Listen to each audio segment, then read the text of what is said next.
mga mas tayo sa Baliwag, Bulacan. Papakita ko sa inyo mga ganapan dito sa Baliwag. Napakarami manok ngayon.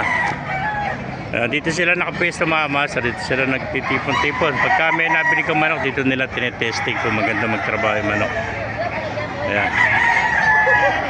May mga master. Maganda ng mga manok dito. Yan po sa labas. May mga nakita tayo rito mga kanawayan mga kamaster. Ayan, kanawayan. Ano po, sweater. Ayan.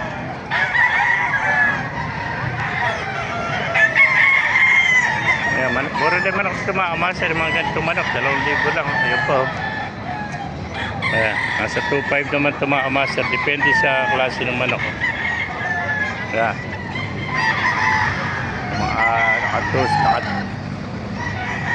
Dito nila nilalagay manok para makapanginain ng damo. Gaganda mga sweater. Ayan.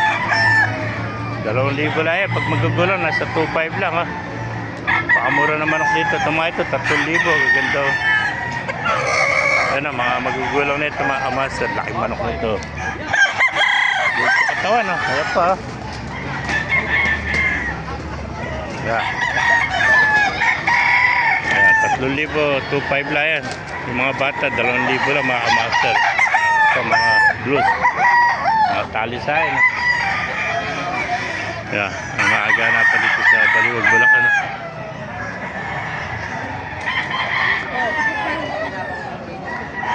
Yan.